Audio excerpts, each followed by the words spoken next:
We are live. I'm Seb 3.0, and today I'm here with Vish and Roea of Quicksilver. They are the co-founders of Quicksilver, and we're going to be discussing everything Quicksilver. It's been a while since we had an episode about this protocol.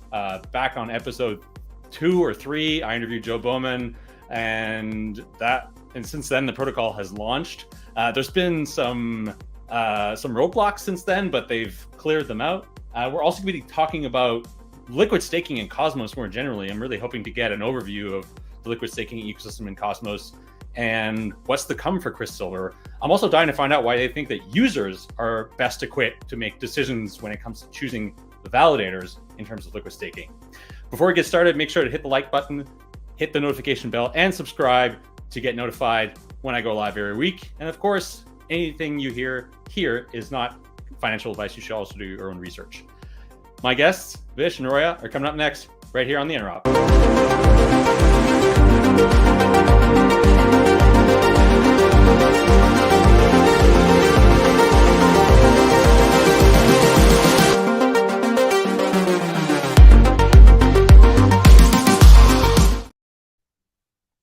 Hello. How you doing, guys? Hey, good. Hi, Seb. How are you? Good. Thanks for being here. This is a long time coming, and really glad we can do a follow-up episode about Quicksilver, and more specifically, I really want to get into liquid staking on Cosmos because I think it's a topic that a lot of people are interested in. It's funny, like liquid staking's existed in Ethereum for some time now. And it feels like it's now becoming, or for the last couple of months at least, it's become kind of a central topic of discussion in the Cosmos ecosystem, and one that I think deserves a deep dive. So before we get started, maybe introduce yourselves and let my listeners know how you got here at this particular point in your life where you're on some guy's podcast. Cool. Thanks, Seb. Really excited to be here. Thanks for having us. I'm Roea. I'm co-founder of the Quicksilver protocol. A little information about me. Initially, I have a background in traditional finance, where I worked in investment banking for a short while and then moved on to strategy consulting. Still in the finance industry, where I worked mostly with big European banks and financial institutions. It was super interesting and I learned a lot, but, I always felt this sort of disconnect in terms of values, you could say. And when I got into blockchain and crypto a few years ago, it just clicked. I had the opportunity to join Chorus One back then, which is a leading staking service provider. I joined the team when we were around 8 people. And I was in charge of managing the company's operation and the scale up of the team. It was pretty intense and super exciting. It's where I got to learn so much about, the business of staking and of course liquid staking and of course Cosmos. And it's also where I met the people that eventually became my co-founders. So yeah. Yeah, well, you were definitely brought up at the right school, I would say, for sure. Yeah, Chorus One is, one of the OGs in the space, and actually, we have some Chorus people here in the chat. Hey, Rishi. Oh. Hi, guys. Vish, why don't you tell me a little bit about your background and how you got here? Yeah, so I have a background in economics. That's sort of what I studied, and then I moved on to working in a bunch of payments-based startups. I got into crypto. I was still working for like a payments processor, so still very much in the payment space. But then I got introduced to crypto, right? And there was no going back from there. So I left the place I was working for, saw this gig at Chorus One as a research analyst, applied there, got it. And I was essentially a research analyst at Chorus for some time. And at Chorus, I was primarily working on the liquid staking research while also doing other general Cosmos research, governance-based research there. And that sort of played into my influence on how we designed Quicksilver. And that's how we got started. Very cool. How big is the team now at Quicksilver? 7 people. We're a pretty lean team. So Yeah. yeah. And so like Quicksilver went live last month. So just a quick disclaimer here: I'm an investor in Quicksilver and I also run a validator. Thought people should know that. So yeah, you guys went live last month. I think, in terms of liquid staking, you guys really helped shape a lot of the narrative and a lot of the narrative around liquid staking in the Cosmos ecosystem. You guys were, the first, I think, team to be working on this. And so like the Quicksilver launch, I think, was highly anticipated by a lot of people in the space, myself included. So yeah, how important was this launch, I think, like for you, but also for the broader ecosystem?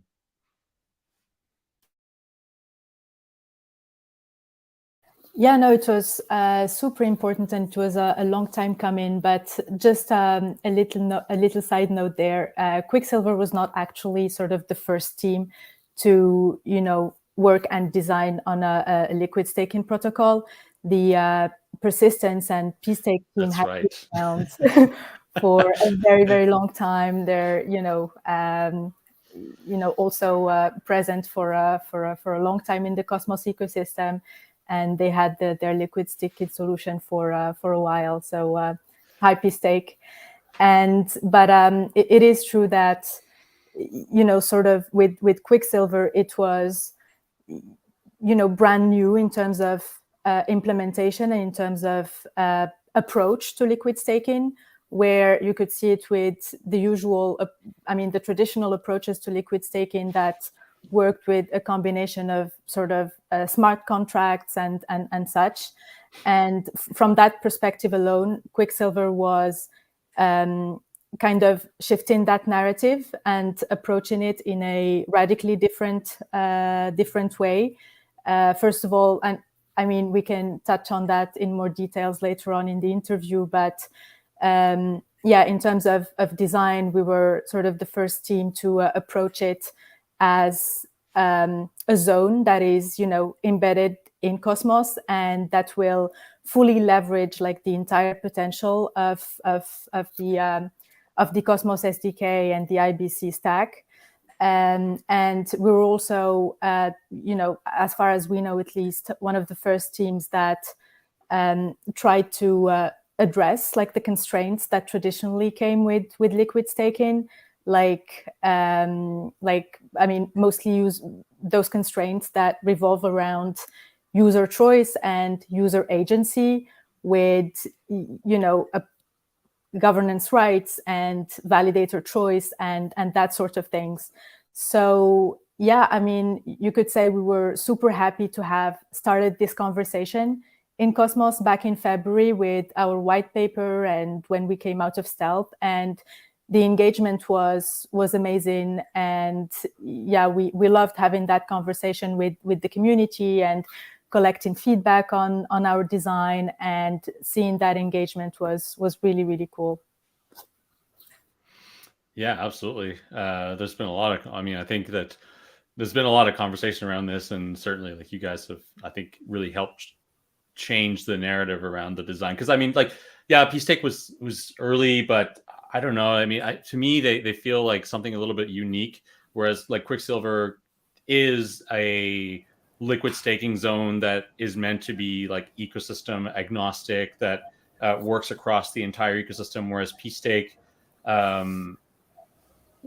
you like one has to move their assets there, at least when I used it, and then there was this whole thing with Ethereum. It just felt like a very kind of weird, I wouldn't say weird, but like not a very fluid experience in my view. And like maybe that's changed now, but like sure. the vision for Quicksilver, I think, was very much aligned with, or is very much aligned with like interchain interoperability.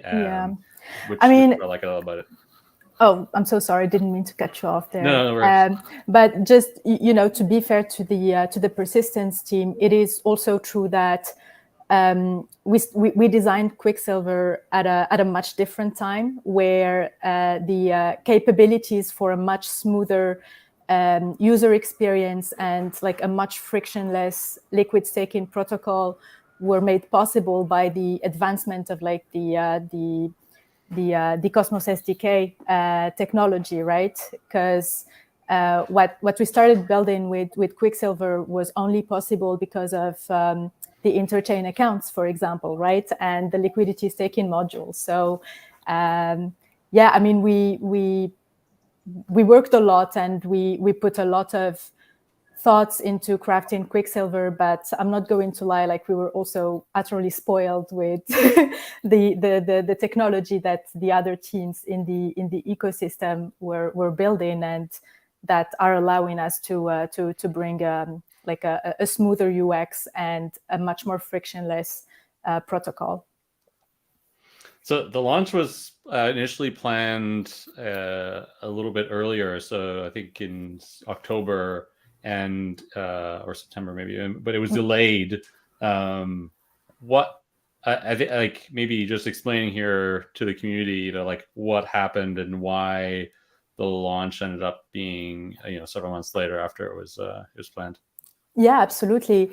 So yeah, initially we were scheduled to launch in September, but after all the audits were wrapped up and everything, we detected a couple bugs, and we also realized that we could totally improve on automated test coverage there.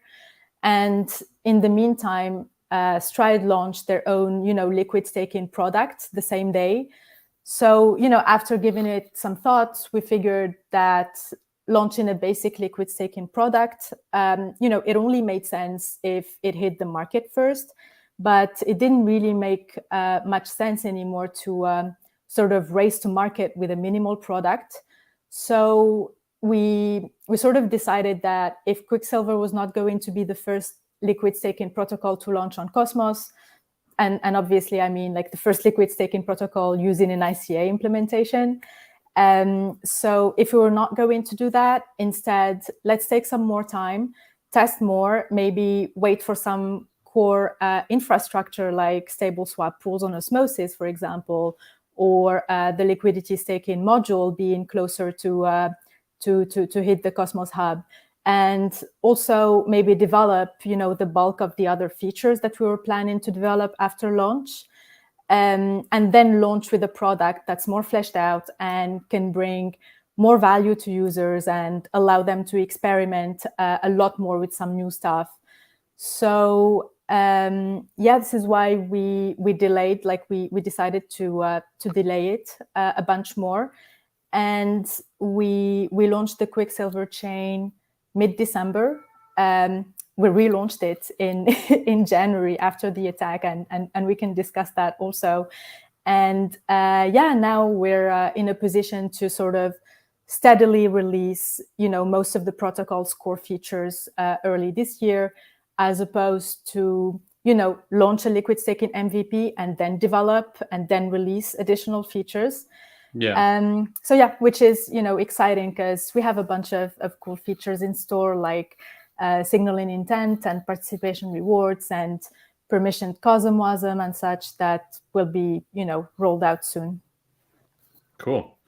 So let's talk about this this chain halt and also the vulnerability that led to you guys having to halt the chain. Mm-hmm. So just for clarification here, so Quicksilver didn't have a vulnerability, but there was a vulnerability in the Cosmos hub that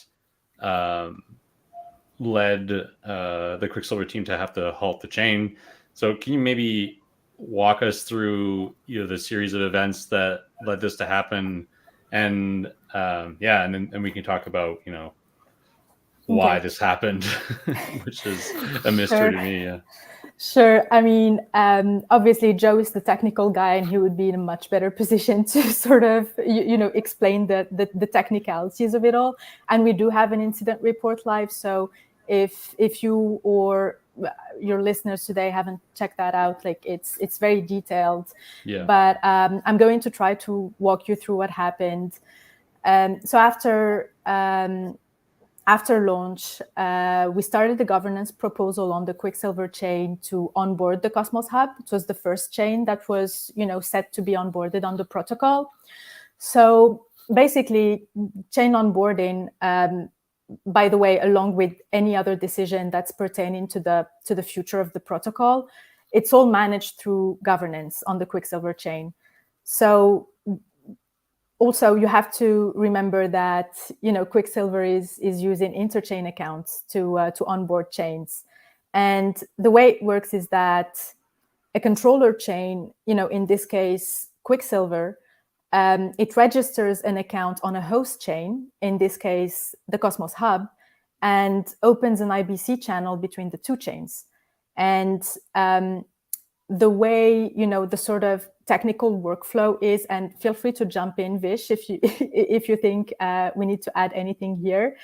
The technical workflow is, holders of atoms would deposit atoms into the account created by Quicksilver, so that the protocol controls the funds and issues Q atoms for users. Now, unfortunately, when that happened, or rather when that was happening, an attacker used a security, vulnerability in the version of IBC Go that the hub was using at the time, and to sort of attack and block Quicksilver's onboarding on the hub.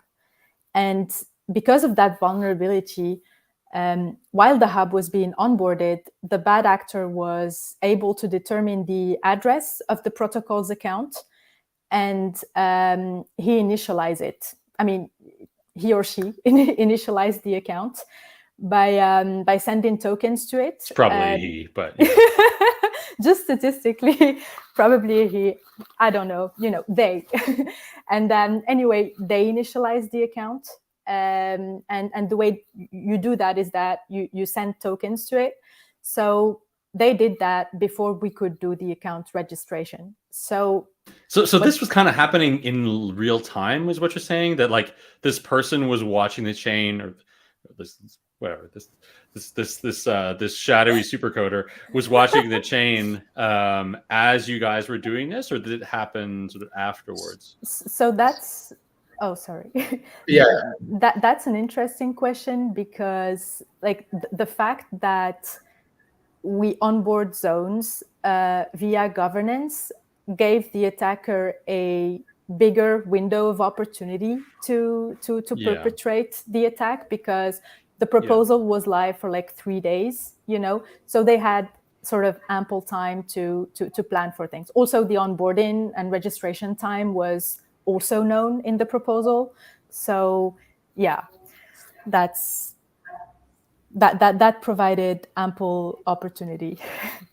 Vish, did you want to add something here? Yeah, no, it's essentially that. Like, given that it's a governance proposal, and governance proposals for chain onboarding are usually a good thing, right? Because it gives transparency as to what the interchain account is when it's being registered, things like that. But yeah, essentially, it being a governance proposal meant that the attacker didn't have to do this in real time. The information was sort of open source. Yeah. Okay. Yeah. So the attacker then gains control of this ICA account, this interchain account, not gains control, but gains ownership. Not really. Like, that's the nuance here, and that's what makes it such a weird attack. The attacker has no control or access to or ownership of the interchain account. All they do is cut off access to the Quicksilver zone. So there's no financial gain to be had from this attack. It's like pure sabotage, which is why we were a bit caught off guard, because like all of our audits and internal efforts were focused on ensuring funds never get lost, right? That's your core testing and your core security mechanism. But this was just sabotage. This was just done to. But so here's where this falls apart for me, because like, okay, there's and it's not to put any blame on anyone, right? Or except for like maybe like a malicious person who wants to do harm. But when audits are done, obviously like the code that you guys have written gets audited. but there are dependencies, right? And IBC is one of those dependencies. How, knowing that this vulnerability was known, and we'll get to like why the hub didn't patch this thing, there's been some debate about that, but knowing that this thing was known and that like the audit knew that IBC and interchain accounts was a dependency, how did the audit not pick up that whatever chains you guys onboard, like, is that outside the scope of the audit? Because it seems like it should be in the scope of the audit to say whatever chains you onboard should be of this IBC version, because there's this bug that's been discovered, and that is a dependency of, like, I know nothing about audits, but it just seems to me like the scope of the audit should go beyond like just the code that you write, but also the things that your protocol is dependent on. Yeah, I mean, that does technically make sense, but in terms of like discovering this bug, it's the first time it's ever happened. There's only been a handful of ICA zone registries. So that must have definitely been one element of it. And the second thing also, I think it has to do with like Cosmos Hub's IBC versioning. The differences between one version and the other are very subtle. So I wouldn't be surprised if this was missed, especially when all the focus was directed towards how to make sure the funds are absolutely safe. But sorry, go ahead. Yeah, go ahead. But no, I mean, point taken. And what we did is now, preemptively we added that to the sort of hard technical requirement to get onboarded on Quicksilver. Now, moving on, like up until now, the only sort of technical requirement was, enabling interchain accounts on the native chain with a bunch of message types that needs to be enabled.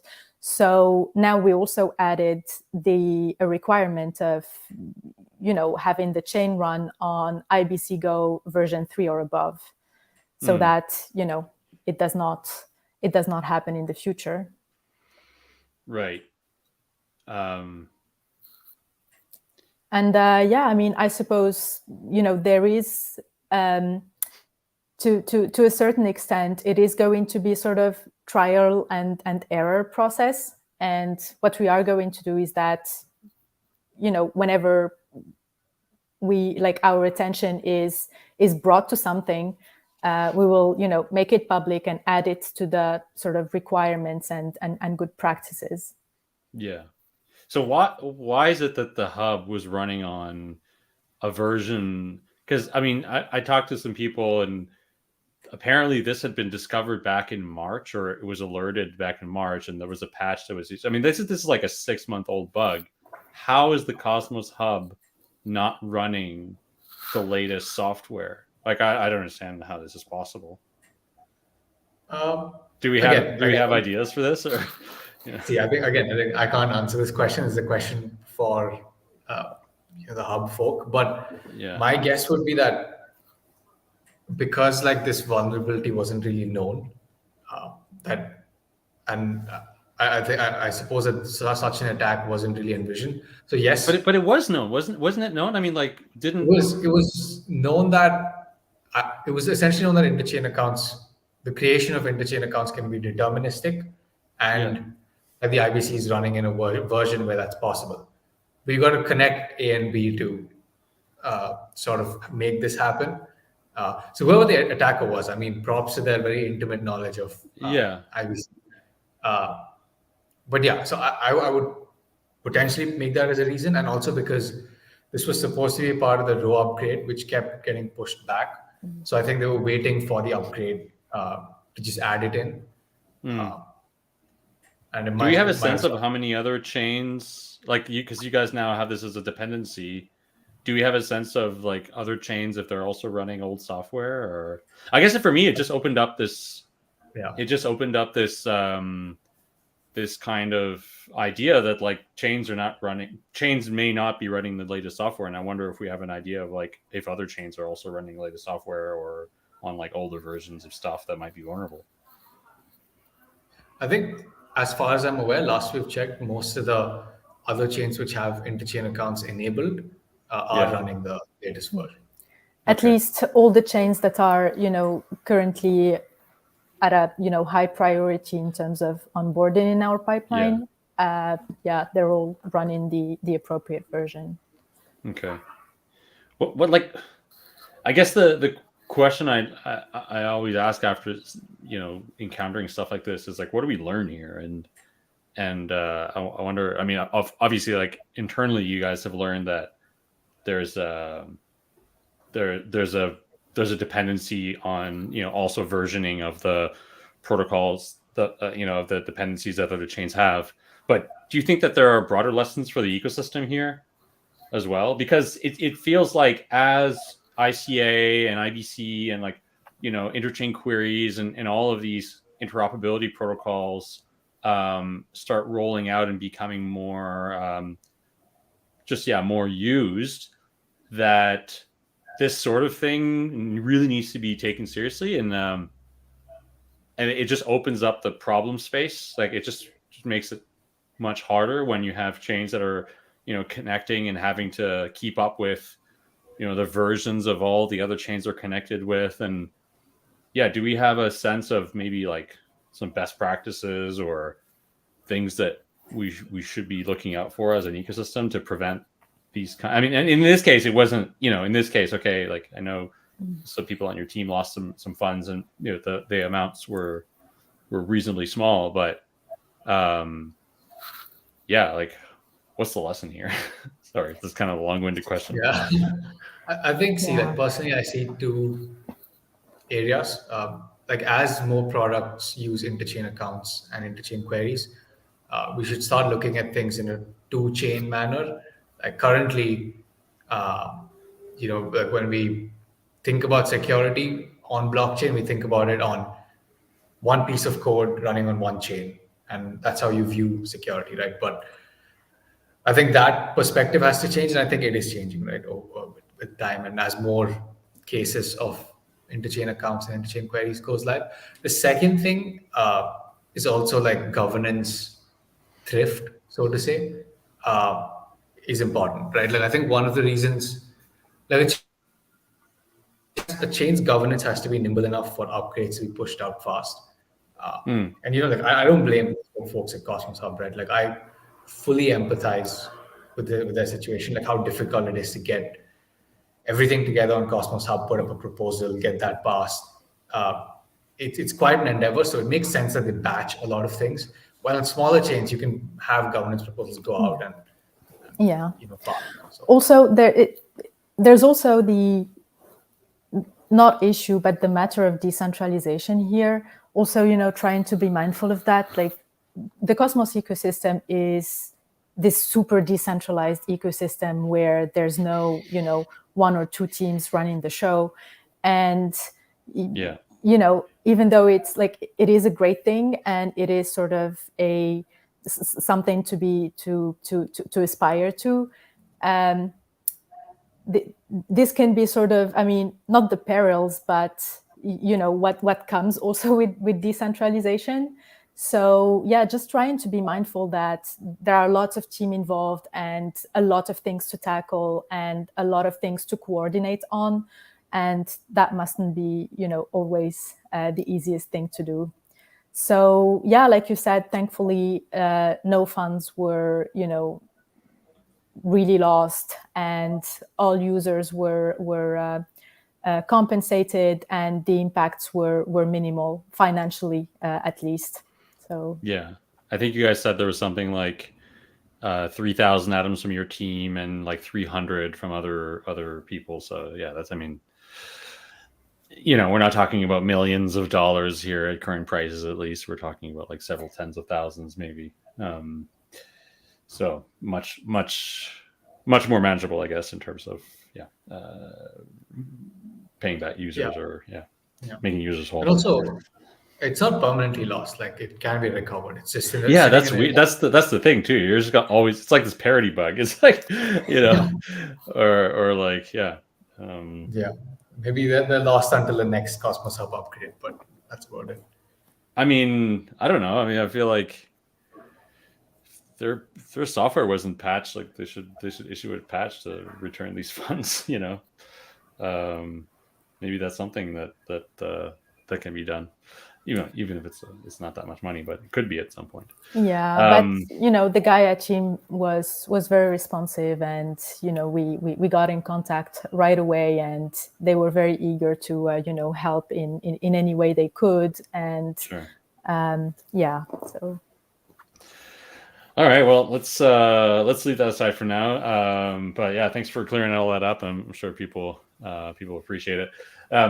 So yeah, let's talk about liquid staking and Cosmos. Like you talked a bit earlier, Roya, about the constraints that exist when implementing liquid staking in the Cosmos ecosystem.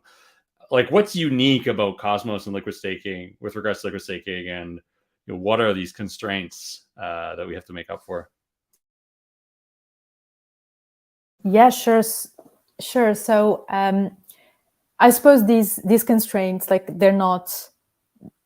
Like they didn't come up with liquid staking in Cosmos. They were sort of like attached to liquid staking, generally speaking.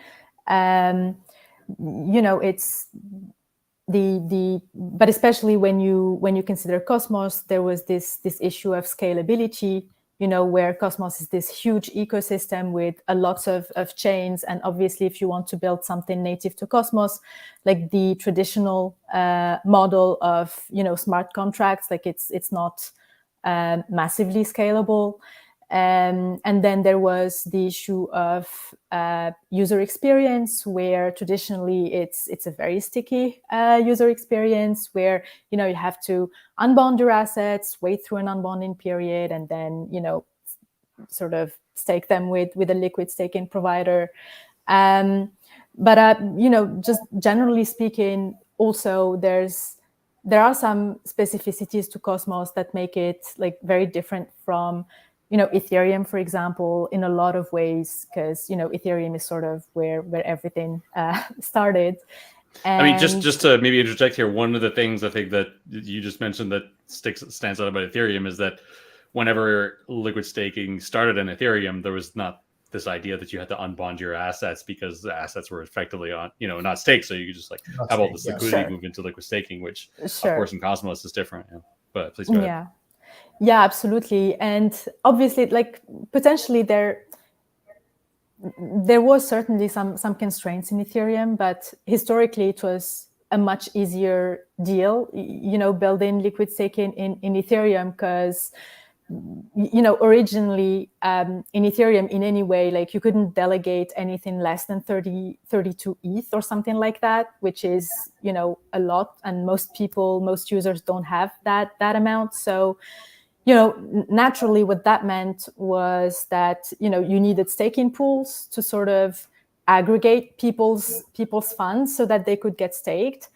And when you consider that, like it sort of meant two things. Like it meant that, first of all, delegators, like they did not have this sort of close-knit relationship with validators that you see here in Cosmos, where they would, I don't know, like research a validator and try to figure out which one is more performant, and or participates in governance, and allocate their stake accordingly.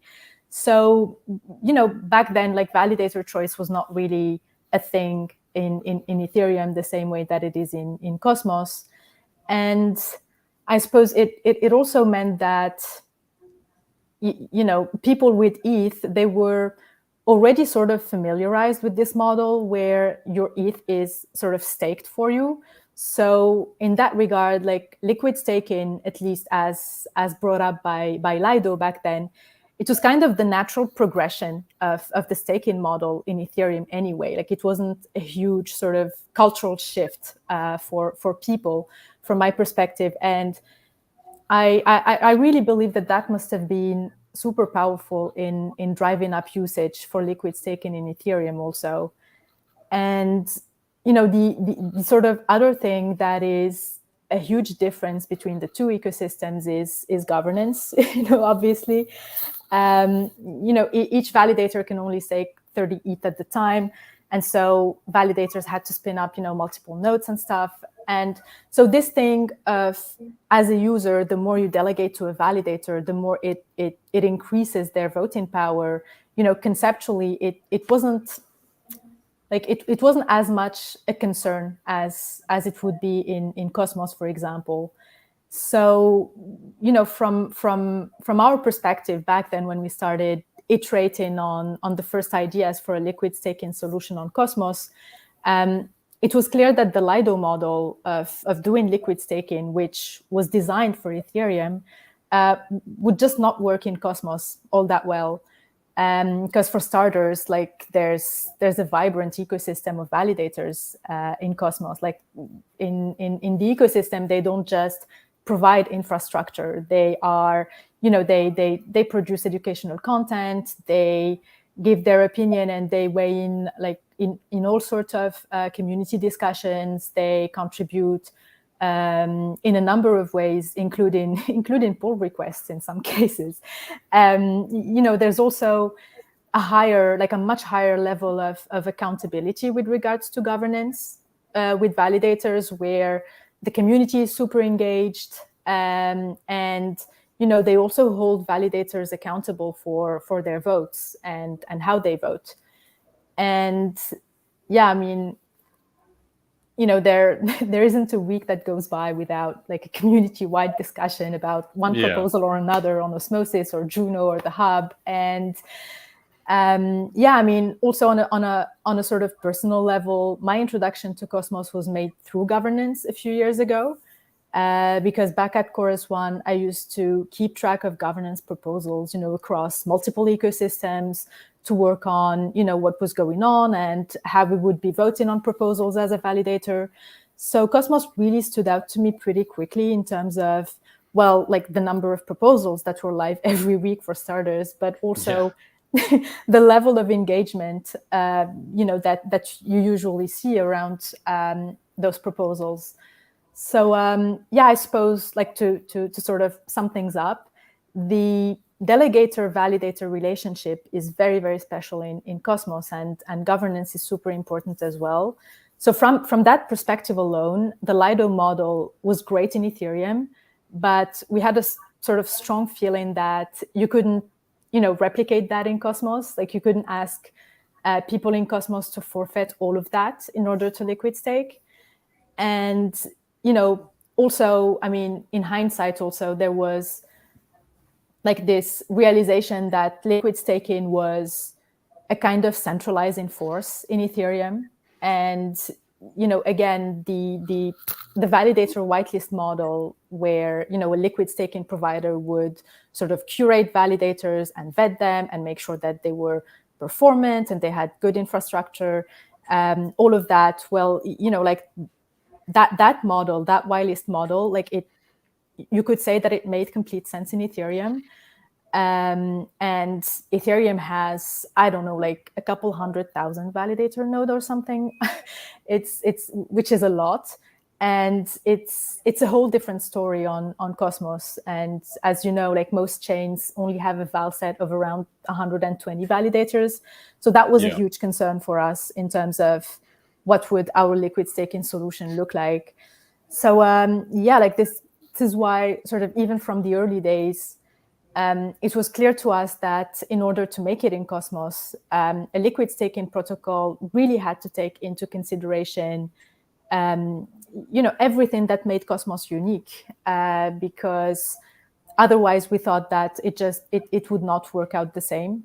And it was also informed by our sort of own experience back at Chorus One, because, as you know, Chorus One built Lido for Solana, and, we had a front row seat witnessing, how the Lido model worked well in Ethereum, but it didn't really take off on Solana in the same way. So we had a hunch that we needed something different for Cosmos. Yeah. And I think one of the things, obviously, that stands out here is like, liquid staking in Ethereum or on Solana or on any of these kind of like monolithic chains implies a single liquid staked asset usually, right? It is like the chain's token. Whereas in Cosmos, there are so many different approaches. You could say, hey, I'm going to build a liquid staking product for this specific chain.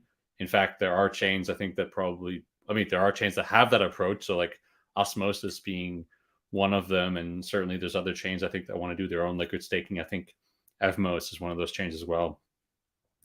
And then there's the Quicksilver approach, and also the Stride approach, which is to say, here's a protocol that is cross-chain, that works across the interchain, that allows people to do liquid staking on any chain on which we're onboarded. And that just opens up, I think, a whole new kind of like space, like DeFi space as well, that like we haven't talked about, and I haven't heard very many people talk about it, but like I feel like Quicksilver itself can become it can become a very important platform in terms of DeFi liquidity.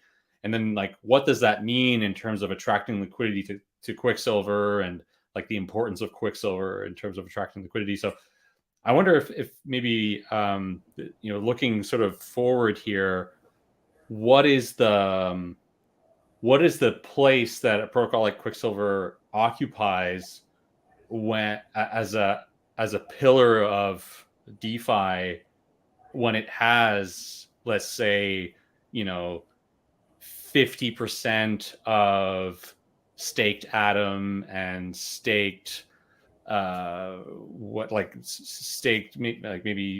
Osmo, and like the top chains in the ecosystem as Q assets. Yeah. And like what you just said, right, about like attracting all of this DeFi liquidity to Quicksilver, I don't think that realistically works in Cosmos. Any chain that tries doing that essentially gets into like a pissing match with every other chain, right? And I think this is where Quicksilver needs to like reorient or like think about it differently, like where we have this interchain infrastructure, we have interchain accounts, we have interchain queries, and the Quicksilver zone issues, as you said, or might issue 50% of Atom, 50% of all the major chains. I think the question for us then is, how do we bring this value onto the Quicksilver chain? Not necessarily these assets, right?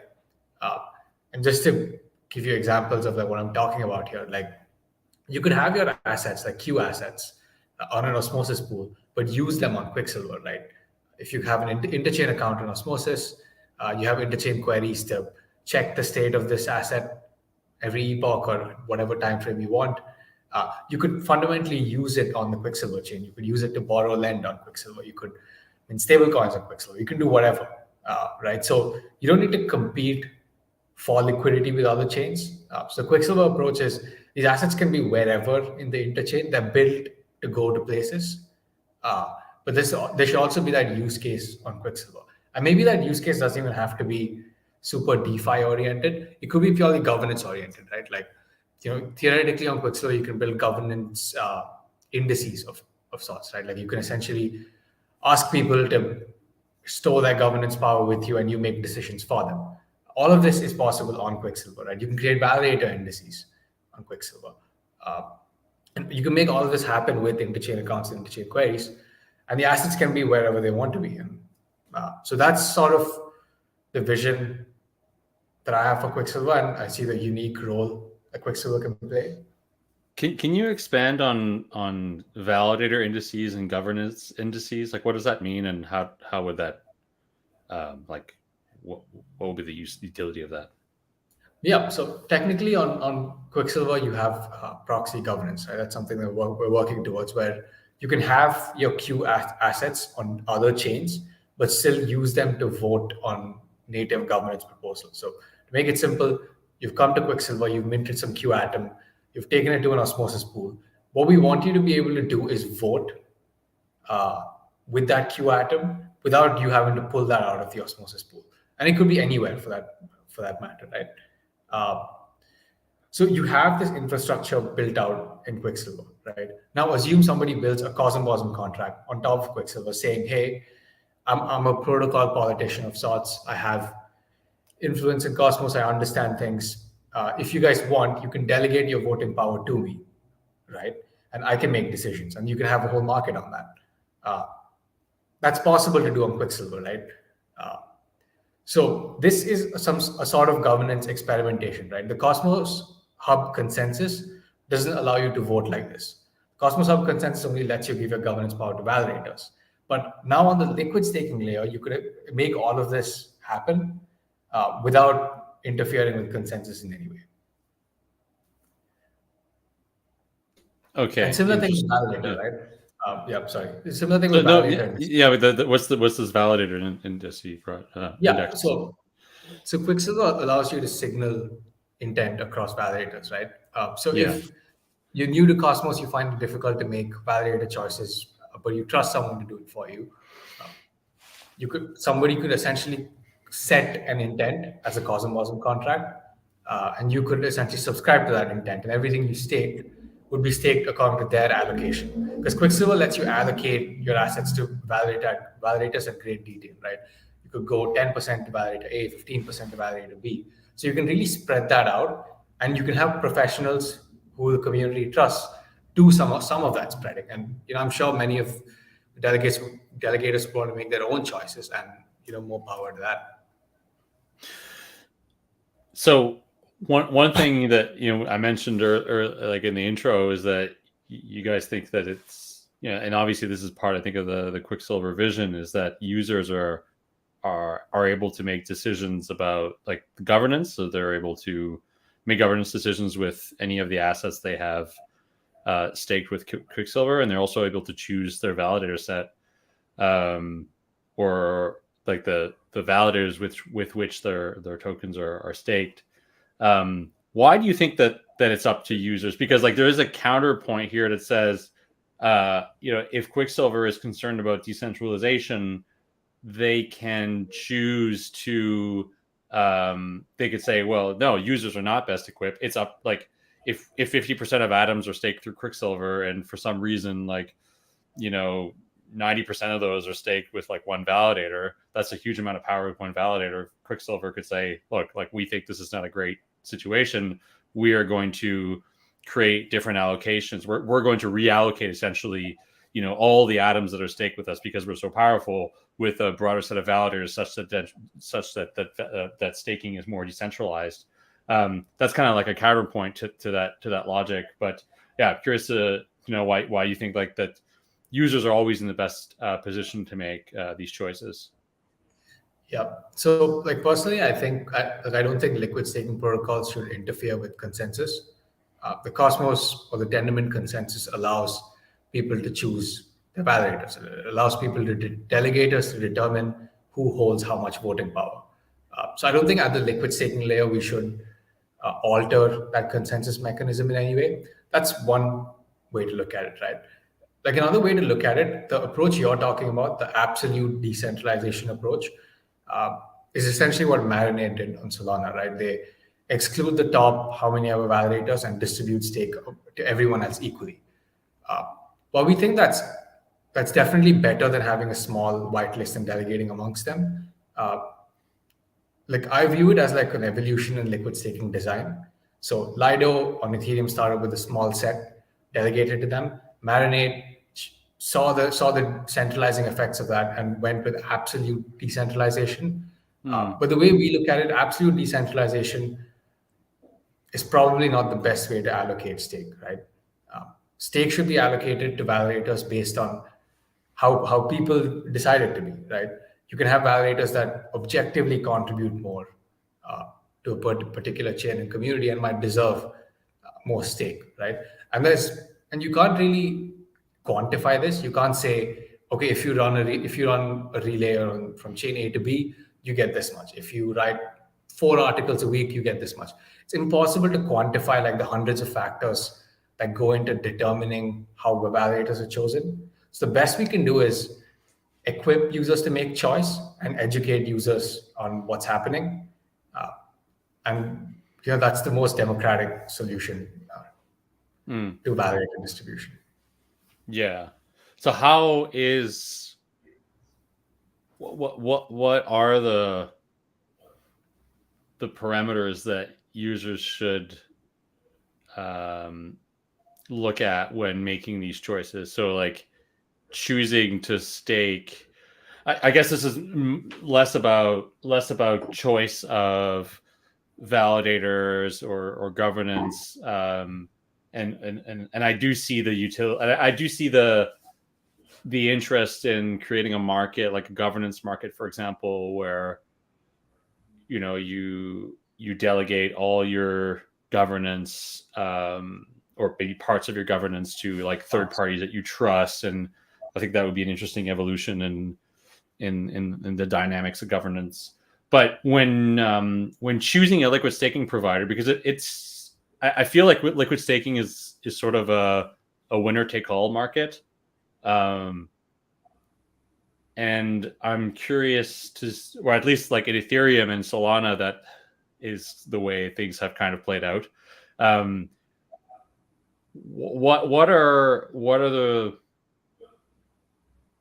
the things users should be looking at when choosing a liquid staking provider? Choosing to stake with Quicksilver or with Stride or any other ones that might come up, or on the other axes of this matrix is like choosing to stake with Quicksilver or using a chain's native liquid staking protocol, in the likes of like superfluid staking or any other protocol that might implement their own internal liquid staking protocol. How does the user make that choice? What are the parameters they should be looking at? Right. So I think there's a few things to this, right? First, and again, I'll go with this in the order of priority for me, right? And others might have different priorities. Sure. So I think for me, the number one thing would be, apart from safety and like code audits and things like that, which would be the first thing you check. The second thing would be how the protocol distributes state. Which is what most people won't check, but sure. I'm glad you're thinking about it. They trust someone to check it for them, at least. Hopefully. But yeah, so like apart from that, the first thing I would check is how a protocol distributes its stake. Like any liquid staking protocol has two parts to it: the liquid staking part and the distribution part. So the distribution part often neglected, something to be checked on. The second thing, or the third thing I check on is what are my DeFi possibilities? What's my liquidity looking like with this asset? What can I do with this asset? Like, why am I minting this asset? Does this provide me any extra benefits, right? Now, the benefits could be financial, like, are there any yield opportunities? Are there sustainable lending markets with this that I think are low risk? That's one element to it, but there's also like the other element to it, right? Like, can I vote with this asset? Like currently, if I have Atom, I use it on Osmosis or any other DeFi protocol, I miss out on Cosmos governance. So if I'm a governance-minded user, I have to leave Cosmos DeFi aside and continue to stake my assets. So this could provide an extra value to me. So that's another other side of the coin in terms of value. I think those are the three things I'd look at: validator distribution, DeFi value, and others. And to build up on what Vish just said, and to come back to sort of your question and your comment, Seb, about liquid staking being a winner takes all situation. So historically, that proven true in Solana and Lido, but in Cosmos, I personally think it's still too early to draw any hard conclusions. Like right now, in terms of liquid staking offering, there are multiple providers with different approaches, but the overall TVL is still very, very negligible compared to the market cap of the ecosystem, or even compared to the market cap of the Cosmos Hub. And in that regard, I really think that the liquidity staking module will, go a long way to increase usage for liquid staking. Because as you know, the LSM will allow users to transfer their delegation to liquid staking providers without unbonding, which is really great. I mean, for the security of native chains, but it's also really cool from a UX perspective because users won't need to unstake, go through an unbonding period, stake again with a liquid staking protocol. And so that's not the case yet, right? Like, sorry, but currently that module is not activated. So any liquid staking that happens now, users have to have liquid assets in order to stake. Absolutely. Okay. But the LSM is poised to be enabled on the hub in the next few weeks, if I'm not mistaken. Cool. And sort of just to circle back to also what Vish was saying earlier, I think there's also the matter of use cases to consider, right? Because we talk a lot about liquid staking, but actually liquid staking is just sort of the first step that aims to facilitate DeFi participation and DeFi adoption. And I think that the DeFi ecosystem that's native to Cosmos, like it's absolutely brilliant, and there's a lot of cool stuff being built, and you could still say that we're not yet at a stage where it's thriving in the same way that it is on Ethereum or on Solana, for example, which will obviously change in the next few years, I'm sure. And sort of just to finish on this topic, at the end of the day, Cosmos is about choice, right? It always have been, from the concept of sort of app chains that are interoperable but still sovereign, to the high level of governance participation, for example. Cosmos is about sovereignty, it's about choice, and from that perspective alone, and I fully appreciate here that I'm now speaking less as a co-founder of Quicksilver and more as a as a cosmonaut. From that perspective alone of sovereignty, which is central in Cosmos, I think that multiple liquid staking offerings that have different edges and that speak to different users, I think that's just great. Yeah, no, I think that's true, but yeah, I think that where with Ethereum and Solana, there have been kind of clear market winners, and there's been I don't follow the Solana ecosystem so much, but there in Ethereum at least there has been like quite a bit of conversation and debate around centralization of power, and then I think compounded to that has been this whole like Flashbot's OFAC compliance thing. But with Cosmos, on the other hand, like this fragmentation also perhaps causes user experience issues, right? So the other sort of opposite on that spectrum is that we have like very fragmented liquid staking, and that I think could affect user experience, where you might have like some protocols that are compatible with where like assets can are like can be leveraged to do DeFi, where on other platforms maybe like those are other DeFi platforms. So I feel like this fragmentation can also lead to problems or a more complexity in the ecosystem. Where do you think is the right balance to strike, and where do you think things will maybe settle? Yeah. So on this, I'm going to talk about the LSM now, and this answers two questions essentially, right? This answers why I think that Cosmos is definitely not going to be a winner-takes-all liquid staking market, and also how you could deal with liquidity fragmentation, right? What the LSM does is not only let people transfer their staked assets into liquid staking assets, they also let you transfer from one liquid staking provider to another instantaneously without unbonding. Now you have, you probably need collaboration between the two providers, but it's doable. Now, on other ecosystems like Ethereum, for example, you've had like very sticky liquid staking providers with very loyal user bases that shore up DeFi integrations and liquidity, and this makes it impossible for anyone else to enter the market, right? So you have tightly concentrated liquidity around one asset, and that asset is the winner. Right? So you have a very hierarchical structure that starts from either having a superior product or being first, and then maintaining deep liquidity. Now on Cosmos, both of those don't hold true because of the LSM. As people can move their stake around to different providers without unstaking, you likely see a lot of movement amongst liquid staking providers as they keep shipping out new features, and the market will sort of sort itself out, right?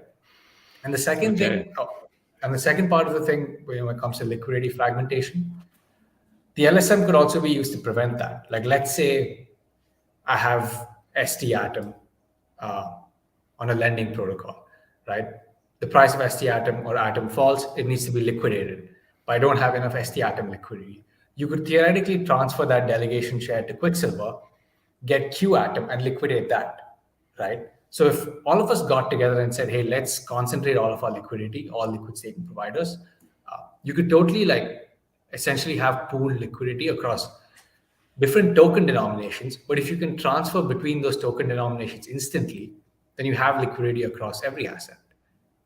So if you're a new liquid staking protocol that sort of gets into this alliance with other liquid staking protocols, there's room for you in the market. So you can have that decentralization, you can have that diversity, you can have different product offerings, and basically, just get along. And what about this issue of centralization of governance power? And this is something that a lot of people have brought up in Cosmos, and also during the whole Atom 2.0 debate, there was at least one very loud and vocal voice that had some concerns, and I think not illegitimate concerns about liquid staking, and specifically, I think in an interchain security context where liquid staking providers could effectively, I think so. I don't remember exactly what the attack was, but it was something in the lines of liquid staking providers on consumer chains of interchain security would be able to pass governance proposals to effectively unlock all of the stake, and then I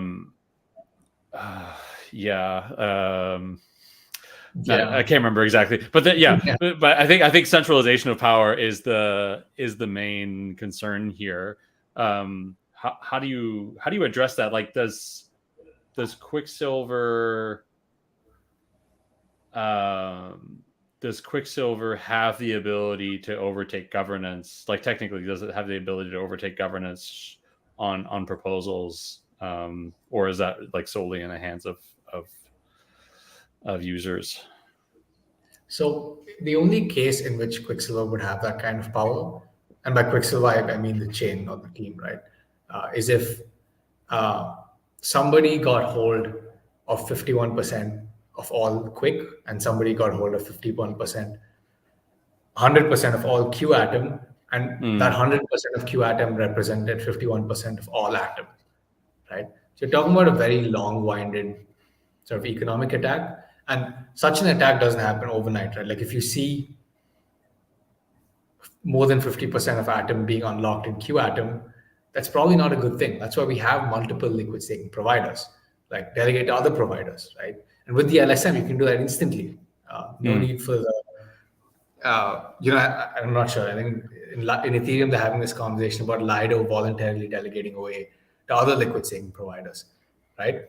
You have the LSM, do it. And currently, we have a good diversity of liquid staking providers. I think there's 5, maybe 6 of them that I'm hearing about. So which are the? So there's Stride, there's Persistence. Which are the other ones? I think there's Stride, Persistence, Supernova.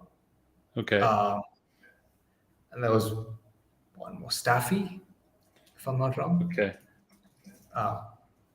And there's Stake Easy. Okay, you're right. Yeah. Yeah. So there's a bunch of providers, right? All of them have cool products. So if you see one liquid staking protocol, even getting 20-30% of stake, feel free to delegate away, right? So that's one solution to solve governance power centralization, is have a bunch of liquid staking providers. Check, right? We've done that as an ecosystem. The second thing is more inter-provider, intra-provider. If each provider can design systems which maximize decentralization, and by maximize decentralization, I mean you have to create the least predictable system, right? The more predictable your delegation system is, the more likely it is to get played, right? You can have someone rig the system to get more of your asset, or delegate to a single validator. And I think what we do, or at least this was our thought process on why we chose the choice-based model, right? Because how people choose is the absolute least predictable. Like, you cannot game that. And it's good that other providers have different strategies, right? Because you need a diversity in strategies also. So I think we're good. So what's the roadmap? What's the state of the chain? What features can people expect in the coming weeks and months?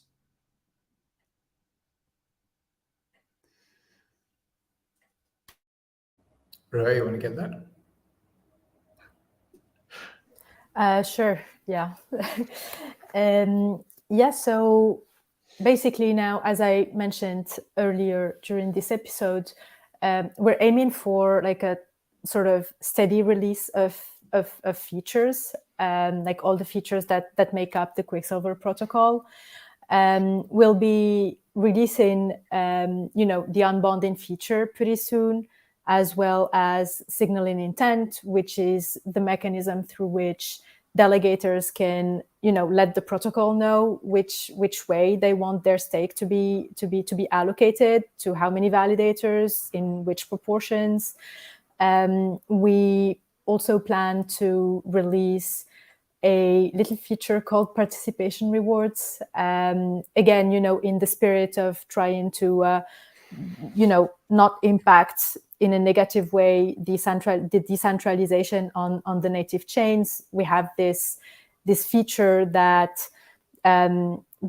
basically gives users quick tokens based on their validator choice. So essentially, that's cool. Yeah, I mean, yeah, it was really the sort of designed with decentralization in mind. And as a user, the more you stake with validators that are smaller, decentralized, more performant, etc., the more quick emission you get. And that changes every epoch to sort of make up for the flow of stake that moves across validators. And it was also sort of a cool idea for us to align chains and align Quicksilver with the rest of the chains that are onboarded onto the protocol. So basically, for example, if you stake you're an atom holder and you stake your atoms through Quicksilver and you make good validator choice, quote unquote, then you get exposure like to the Quick token, and you sort of become also a member of like the Quick token community or something like that. So that's also a cool feature that we will be releasing soon. We obviously, governance by proxy is a big one, and the other thing that we're looking forward to it, even though realistically it will happen a little further down the line, is CosmWasm on Quicksilver, permissioned CosmWasm, of course, because Quicksilver technically is not like a smart contract chain. But essentially here the idea is, we've been sort of innovating a lot with the Quicksilver design and sort of spearheading the interchain account implementation and building some cool stuff around interchain queries as well. And that will allow users to, leverage cool features on the level of Quicksilver. But from a builder's perspective as well, it could be super interesting because there's, a bunch of, DeFi protocols that can be built on Quicksilver, leveraging all the implementations that we rolled out. And that could be super interesting in terms of innovation and in terms of the possibilities that opens up for users, for Q assets. And that could be the base ground zero for DeFi innovation, leveraging Q assets on the Quicksilver zone. that's really complementary to the traditional DeFi offering in the ecosystem. I'm personally really looking forward to that. So I say this is what the next few months look like for Quicksilver, and obviously in parallel we will be onboarding chains across the ecosystem. Again, we're looking at a steady, measured onboarding of chains, and creating use cases for those Q assets, and working with those teams and with those communities, which is really exciting. Very cool. And I think early on in this journey, there was a lot of chatter about Quicksilver being on interchain security that ended up not being the case. Is that still in the cards? Like, or is there an incentive for Quicksilver to go to interchain security at some point, or?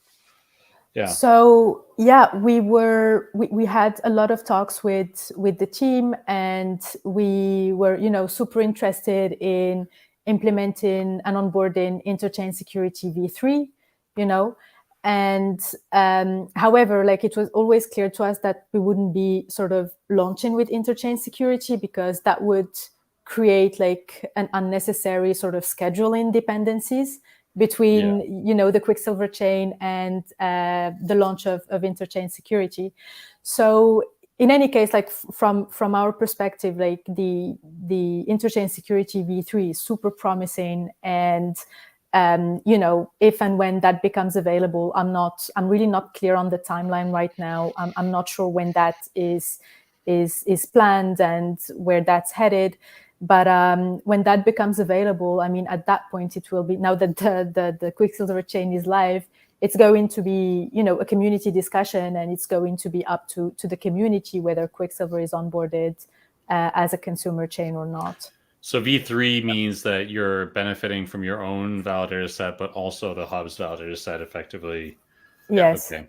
So exactly. Like, I think that if it security. makes, exactly at that time, like if it makes economic sense from that perspective to do that, it could be like a good option. And I'm asking this question because I know a lot of people want to know, and you know what the question is. It's when airdrop. Yeah. God, airdrop is Q1 2023. So in the next few months. Okay. And in any case, like, just one thing to mention about the Quicksilver airdrop is that it's not going to happen just at one moment in time. So obviously, when that happens, hopefully at the end of this quarter, the airdrop is going to go live for all the chains that will be, onboarded on the protocol at that point. But in any case, it's interesting to consider that the Quicksilver airdrop is going to be continuous, and basically whenever a new chain is onboarded onto the protocol, the stakers on those chains are going to receive a portion of Quick. And the sort of the idea and philosophy behind this is that firstly, we want, we're a new chain, and we want the Quick token to be spread out as far and wide as possible in the Cosmos ecosystem, and we want the Quicksilver community to be as diverse as possible. And we also want to take into consideration like the future Cosmos community, right, of new cosmonauts that are going to be joining in the next years with new chains and everything. And it was also important for us to sort of align incentives between the Quicksilver chain and the other chains that get onboarded onto the protocol, and make sure that there's as much overlap between the respective communities of each chain. So like back then when we designed this sort of airdrop model, this is sort of the things that we had in mind for Cosmos. There's a question here in the chat. Tom's asking if there's any plan to being integrated into a mobile wallet. Like, I guess Kepler probably is what most people are used to using. Yeah. With both of them, Kepler and Cosmos Station, we plan to be on their mobile wallets. Awesome. Well, we went a bit overboard here, but thanks for chugging along here. And yeah, this was really great. I'm really happy we got to dive into liquid staking, but also the long-term plans for Quicksilver. I'm incredibly bullish on this product, and yeah, I think you guys are one of the most competent teams to be working on this whole idea of liquid staking in Cosmos. So thanks for being on. Thanks, Seb, for having us. It's been really nice hanging out. Thank you. Yeah, thanks. And to our listeners, thanks for tuning in. You can subscribe to the show, obviously, to get notified when I go live every week. Also, be sure to share this video with your friends if you like the content I'm putting out. You can also stake your tokens with Interop on 2 networks. I'm on Evmos and also Quicksilver, although I think right now the tokens are not liquid. So, but if you're listening to this in the future and they are, why don't you stake your tokens with me? I'd appreciate it. Thanks so much, and see you next week.